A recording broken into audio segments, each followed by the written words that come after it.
فاسألوا أهل الذكر إن كنتم لا تعلمون مصليا اما بعد۔ ناظرین، اس ویڈیو میں رمضان المبارک کے مہینے میں انتقال کرنے والے کے حوالے سے بات کرنے والا ہوں۔ ناظرین، ویڈیو کو اخیر تک غور سے سنیں۔ حدیث شریف میں آیا ہے کہ رمضان المبارک کے مہینے میں جہنم کے دروازے بند کر دیے جاتے ہیں۔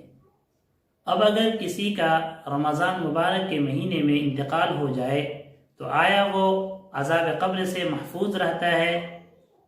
وہ منکر و نکیر کے سوالات سے محفوظ رہتا ہے؟ یعنی اللہ تبارک و تعالی اس کے ساتھ کیا معاملہ فرمائیں گے؟ ناظرین، حدیث شریف میں یہ مضمون آیا ہے کہ جس مومن کا رمضان مبارک میں یا جمعہ کو انتقال ہو جائے تو وہ عذاب قبر سے محفوظ رہتا ہے۔ ہاں، محدثین کے نزدیک اس بات میں اختلاف ہے کہ آیا وہ ہمیشہ کے لیے عذاب قبر سے محفوظ رہتا ہے یا صرف رمضان تک یا صرف جمعہ کو عذاب قبر اس سے اٹھا لیا جاتا ہے۔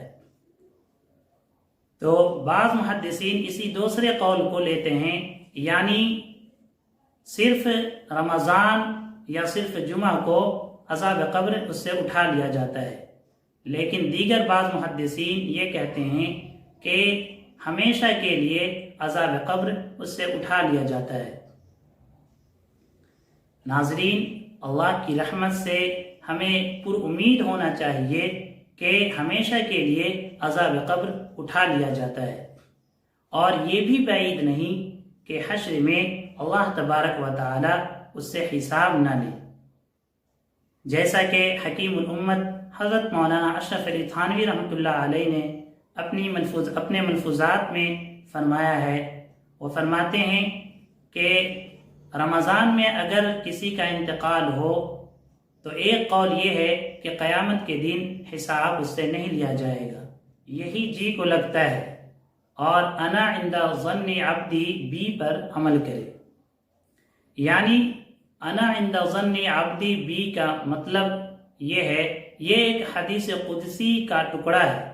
اس کا مطلب یہ ہے کہ اللہ تبارک و تعالی اپنے بندے کے گمان کے مطابق ہوتا ہے، یعنی جیسا بندہ اپنے رب کے سلسلے میں گمان رکھتا ہے ویسے ہی اللہ تبارک و تعالی بھی اپنے بندے کے ساتھ ویسا ہی معاملہ فرماتے ہیں۔ لہذا ناظرین، اللہ تبارک و تعالی ہم سب کو عذاب قبر سے محفوظ فرمائے اور اس حفاظت فرمائے۔